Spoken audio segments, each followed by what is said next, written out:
जय हिंद दोस्तों, स्वागत है आपके अपने YouTube channel GS math pro पर। चलिए आज की क्लास हमारा जो है खान सर के पॉकेट जीके का 5वां क्लास है, जिसमें हम लोग 4 तक सिंधु घाटी सभ्यता तक हम लोग पूरा कंप्लीट कर चुके हैं। इसके बाद हम देखते हैं खान सर के जो पॉकेट जीके है इसका 5वां क्लास। तो स्टार्ट किया जाए।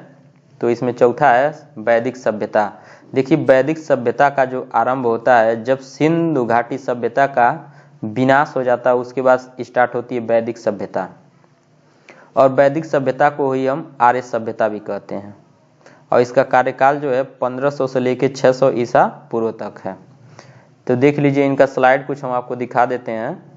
यहाँ से स्टार्ट है। यह किताब जो है सिंधु घाटी सभ्यता के यहाँ से स्टार्ट हो रही है, लेकिन इसके बारे में कुछ चीज़ें, जैसे यहाँ पे ये वाली चीज़ें जो हैं प्रोफेसर मैक्स मूलर ने आर्यों का निवास स्थान मध्य एशिया से बताया है। तो इस चीज़ को हम थोड़ा सा यहाँ हम आपको बता देते हैं। जैसे कि वैदिक सभ्यता को 2 भागों में बांटा गया, एक ऋग्वैदिक काल और दूसरा उत्तर वैदिक काल। तो ऋग्वैदिक काल का एक और नाम है जिसका नाम है पूर्व वैदिक काल। क्या नाम है? पूर्व वैदिक काल है। और इसका उत्तर वैदिक काल है।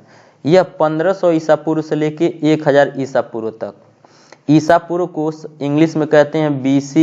BC का मतलब होता है शॉर्ट में, इसका फुल फॉर्म हो जाएगा बिफोर क्राइस्ट, यानी कि जो ये होता है ईसा मसीह के जन्म के पहले का वर्ष। तो स्टार्ट किया जाए तो इसमें देखिए, जैसे कुछ विद्वानों का मत इसमें अपना अपना दिए हैं। तो इसमें जो है मैक्स मूलर जो है मानते हैं कि जो आर्य हैं वो मध्य एशिया से आए हैं। जो मैक्स मूलर हैं वो कहाँ से मानते हैं? तो वो मानते हैं कि आर्य जो है मध्य एशिया से आए थे। स्वामी दयानंद सरस्वती यह मानते हैं कि जो आर्य हैं वह तिब्बत से आए हैं। और बाल गंगाधर तिलक यह मानते हैं कि जो आर्य हैं वो आर्कटिक प्रदेश या उत्तरी ध्रुव से आए हैं। और कुछ विद्वानों का अपना अपना मत है। तो ये एग्जाम में पूछता है, यह एग्जाम में पूछता है, और सबसे ज़्यादा एग्जाम में अगर पूछता है तो ये पूछता है। चलिए देखते हैं। कह रहा सिंधु सभ्यता के बाद हम लोग पढ़ रहे हैं वैदिक सभ्यता। क्या पढ़ रहे हैं? वैदिक सभ्यता। वैदिक सभ्यता, इसी को आर्य सभ्यता भी कहते हैं। चलिए, सिंधु सभ्यता के बाद जो नवीन संस्कृति प्रकाश में आई उसके बारे में हमें संपूर्ण जानकारी वेदों से मिलती है। तो इसकी जानकारी हमें किससे मिलती है? तो वेदों से। इसलिए इस काल को वैदिक सभ्यता के नाम से जानते हैं। वैदिक काल का 2 भागों में विभाजन किया गया। पहला कह रहा है ऋग्वैदिक काल, इसका कार्यकाल है बता चुके हैं। उत्तर वैदिक काल, ये भी आपको बता चुके हैं। तो पहला स्टार्ट होता है, कौन सा स्टार्ट होता है? ऋग्वैदिक काल। क्या स्टार्ट होता है? ऋग्वैदिक काल। इसी को क्या कहते हैं? पूर्व वैदिक काल। क्या कहते हैं? पूर्व वैदिक काल कहते हैं। अब यह कह रहा पहला पॉइंट है इसमें, आर्यों का आगमन 1500 ईसा पूर्व के पहले का है। आर्य आरंभ में सप्त संधों में बस गए थे। सप्त संधों का मतलब यह है, सर्वप्रथम वो कहाँ बसे? तो पंजाब व अफगानिस्तान में बसे। नेक्स्ट पॉइंट है, प्रोफेसर मैक्स मूलर ने आर्यों का निवास जो है कहाँ से बताए हैं? मध्य एशिया से। दयानंद सरस्वती ने तिब्बत से बताए हैं। गाइंस और मैकडॉनेल ने दक्षिणी यूरोप से बताया। और बाल गंगाधर तिलक ने उत्तरी ध्रुव को बताया। उत्तरी ध्रुव का मतलब क्या है? कि उत्तरी ध्रुव जो है ऊपर पड़ता है, उसी को हम लोग क्या कहते हैं? आर्कटिक। क्या कहते हैं? आर्कटिक। आर्कटिक प्रदेश। आर्कटिक प्रदेश।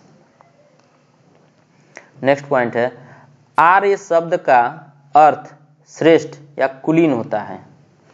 इस सभ्यता के संस्थापक आर्य थे। तो इस सभ्यता के संस्थापक कौन थे? आर्य थे। और इसका आर्य का अर्थ क्या होता है? तो श्रेष्ठ या कुलीन। ये एग्जाम में पूछ चुका है। वैदिक सभ्यता, इसलिए इसे कभी कभी आर्य सभ्यता भी कहा जाता है। तो कभी कभी क्या कहा जाता है? आर्य सभ्यता। ये पहले बताएं आपको। वैदिक सभ्यता मूलतः ग्रामीण थी। कैसी थी? ग्रामीण। जबकि सिंधु घाटी सभ्यता कैसी थी? नगरी थी। आर्यों का आरंभिक जीवन मुख्यतः पशुचारण का था। कैसा था? पशुचारण। कृषि उनका गौड़ धंधा था। तो कृषि उनका कैसा था? गौड़ धंधा। आर्यों की भाषा मूलतः संस्कृत थी। तो आर्यों की जो भाषा थी वो कैसी थी? संस्कृत। आर्यों का इतिहास मुख्यतः हमें वेदों से ज्ञात होता है। तो एक किससे जानकारी हमें मिलता है आर्यों के बारे में? तो वेदों से। सिंधु आर्यों के लिए सबसे महत्वपूर्ण नदी थी। जो सिंधु नदी थी वो आर्यों के लिए सबसे महत्वपूर्ण नदी थी तथा सबसे पवित्र सरस्वती नदी थी। सबसे पवित्र नदी सरस्वती और सबसे महत्वपूर्ण नदी सिंधु नदी। कह रहा ऋग्वेद के नदी सूक्त में सरस्वती को नदीतमा कहा गया है। ऋग्वैदिक काल का समाज कबीले के रूप में संगठित था। ऋग्वेद में अफगानिस्तान की नदियों का भी उल्लेख है। ऋग्वेद में एक पर्वतमाला मुजवंत हिमालय का उल्लेख भी मिलता है। ऋग्वेद में गंगा व सरयू नदी का उल्लेख एक बार मिलता है एवं यमुना नदी का उल्लेख 3 बार मिलता है। कितनी बार मिलता है? तो 3 बार मिलता है। नेक्स्ट पॉइंट कह रहा है ऋग्वैदिक कालीन नदियां, जो इसका नदी है इसके बारे में दिया गया है। यह इसका प्राचीन नाम है जो पुराना था और यह इसका आधुनिक नाम है। तो विपाशा यह इसका प्राचीन नाम है और वर्तमान में जो इसका आधुनिक नाम किया गया, क्या किया गया? व्यास। शतुद्री इसका आधुनिक सतलज। अस्किनी इसका चिनाव। सिंधु का सिंध हो गया। सदानीरा का गंडक। कुंभा का काबुल। बितस्ता का झेलम नदी। पुरुषड़ी या इरावती इसका रावी नदी। सुवस्तु या सुवास्तु इसका स्वात नदी। कुब्र का कुर्रम क्या हो गया? कुर्रम। दृश्यद्वती या सरस्वती इसका घग्घर। गोमती या फुलहर इसका गोमल। नेक्स्ट पॉइंट है पितृसत्तात्मक परिवार आर्यों के कबीलाई समाज की बुनियादी इकाई थी। नेक्स्ट पॉइंट है ऋग्वेद में आर्यों के 5 कबीले होने की वजह से उन्हें पंचजन्य कहा गया। ये कौन से? अनु, द्रुहय, पुरु, तुर्वस और यदु हैं।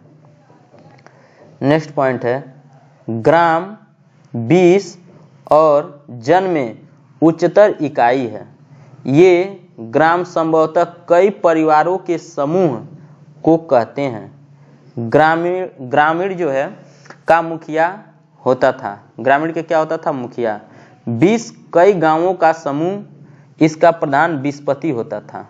तो 20 का प्रधान विस्पति। जन अनेक 20 का समूह उसके अधिपति को जनपति या राजा कहा जाता था। देश या राज्य के लिए राष्ट्र शब्द आया।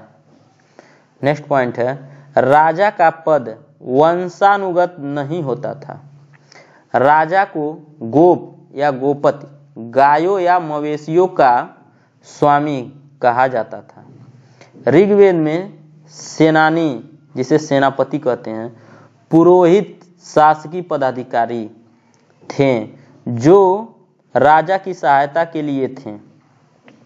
राजा की सहायता हेतु 12 मंत्री होते थे जिन्हें रत्नी कहा जाता था, जिसमें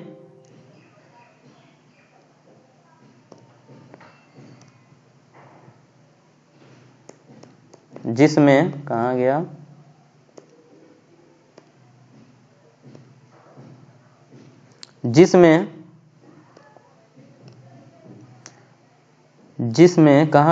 जिसमें सूत, रथकार और करमार पदाधिकारी थे। नेक्स्ट पूरब या पुरुष दुर्गपति होता था, जो सैनिक कार्यकर्ता तथा स्पर्श गुप्तचर होते थे। वाजपति गोचर भूमि का अधिकारी व कुलप परिवार का मुखिया होता था। दूत समय समय पर संधि विग्रह के प्रस्तावों को लेकर राजा के पास जाता। विदत सर्वाधिक प्राचीन संस्था थी जो धन का बंटवारा करती थी। सभा वरिष्ठ एवं कुलीन लोगों का समूह था। इसका ऋग्वेद में 8 बार उल्लेख किया गया है। समिति यह जनप्रतिनिधियों के समूह का प्रतिनिधित्व करती थी। इसके सभापति को ईशान कहा जाता था। वैदिक कालीन न्यायाधीशों को प्रश्न विनाशक कहा जाता था। प्रश्न विनाशक। नेक्स्ट पॉइंट, अधिकतर लड़ाइयाँ युद्ध जानवरों में किसके लिए? गायों और घोड़ों के लिए लड़ी गई थी। युद्ध के लिए गविष्टि शब्द का प्रयोग किया, जिसका अर्थ है गायों की खोज। ऋग्वेद के 7वें मंडल में दशराग युद्ध का वर्णन है, जो सुदास व 10 जनों के मध्य लड़ा गया। पुरुषड़ी रावी नदी, ये इसका प्राचीन नाम है पुरुषड़ी, और इसका रावी नदी तो आधुनिक नदी के तट पर, जिसमें सुदास विजयी हुआ। नेक्स्ट पॉइंट, आर्य पितृसत्तात्मक संयुक्त परिवार या समाज के थे। आर्य कैसे थे? तो पितृसत्तात्मक। वैदिक कालीन चतुराश्रम व्यवस्था के अनुसार मानव जीवन को 4 आश्रमों में बांटा गया। ये 4 आश्रम ब्रह्मचर्य, गृहस्थ, वानप्रस्थ एवं संन्यास है। मानव जीवन 100 वर्ष मानते हुए प्रत्येक को 25 वर्षों में विभाजित किया गया। तो ब्रह्मचर्य आश्रम जीवन का प्रथम चरण है, जो शारीरिक विकास, अध्ययन और व्यक्तित्व विकास को समर्पित है। दूसरा गृहस्थ आश्रम जीवन व पारिवारिक जीवन को समर्पित है। तीसरा वानप्रस्थ आश्रम सांसारिक सुखी व इच्छाओं से खुद को अलग करने के लिए आध्यात्मिकता की ओर जाने को समर्पित है। और चौथे संन्यास आश्रम संसार से पूरी तरह से विनम्र हो जाना, सारा समय ध्यान और प्रार्थना में व्यतीत करने से संबंधित है। नेक्स्ट पॉइंट, ऋग्वेद में समाज 4 वर्गों में था और वर्ण व्यवस्था कर्म आधारित थी।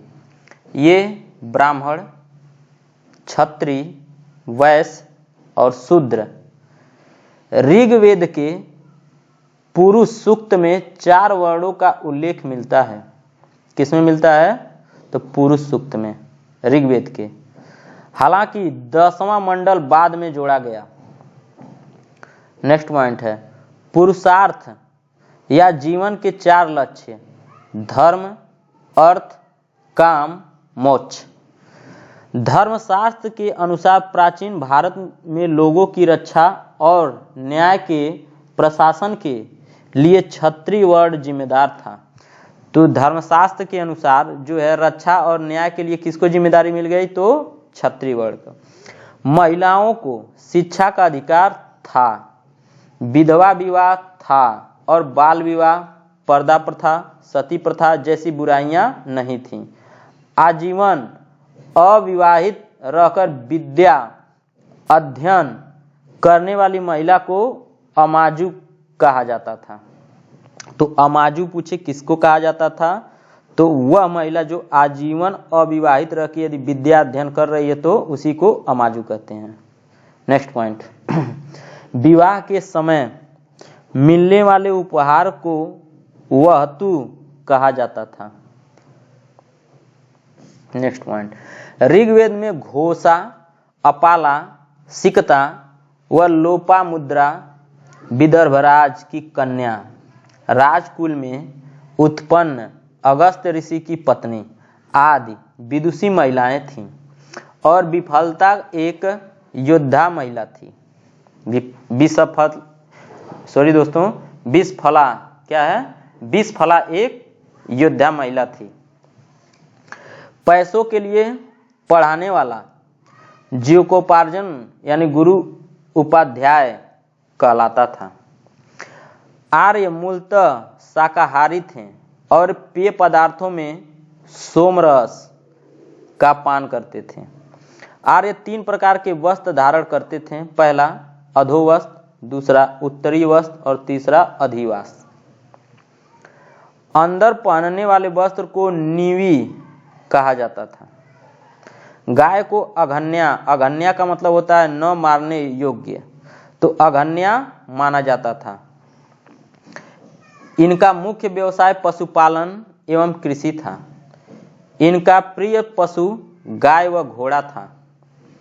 वस्तु विनिमय द्वारा लेन देन करते थे और मुद्रा प्रणाली नहीं थी। व्यापार के लिए बाहर जाने वाला व्यक्ति पड़ी कहलाता था।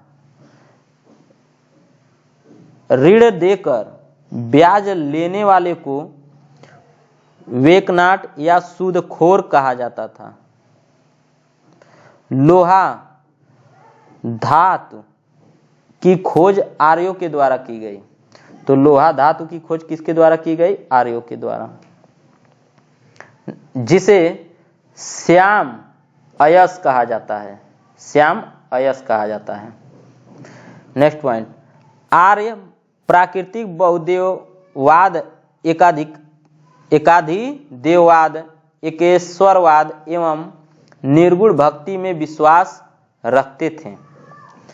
ऋग्वैदिक भारत का राजनैतिक ढांचा इन 4 आरोही क्रम में बटा था। कुल का इसका प्रधान कुलपा, विष का विस्पति था, ग्राम का ग्रामीण, जन का गोप या राजा।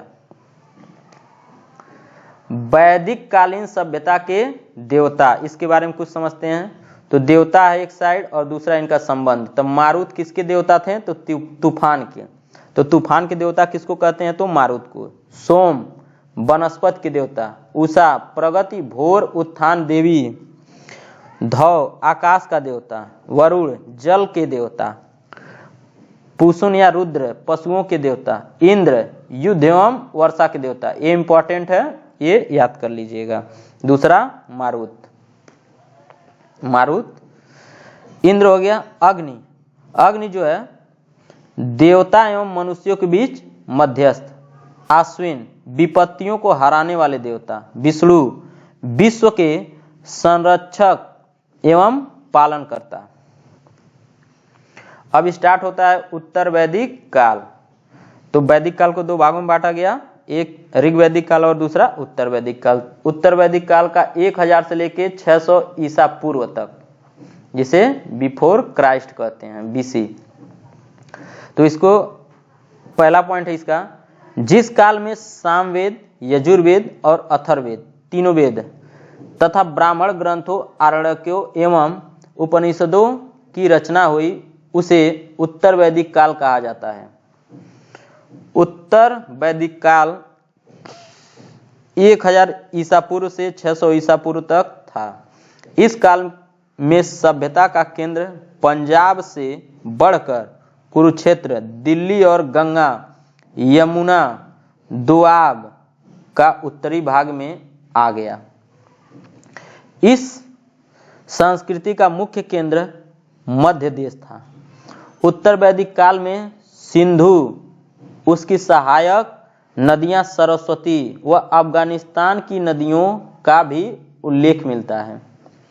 नेक्स्ट पॉइंट है, राजा का पद महत्वपूर्ण, गरिमामयी एवं वंशानुगत हो गई। नेक्स्ट पॉइंट, इस काल में राजा विशेष अवसरों पर यज्ञों का आयोजन करवाता था।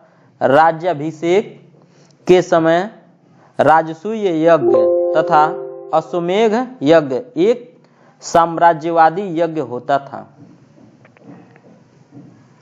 नेक्स्ट पॉइंट है, इस काल में राजा विशेष अवसरों पर यज्ञों का आयोजन करवाता था। ये तो हो चुका ना। ठीक है। Next point,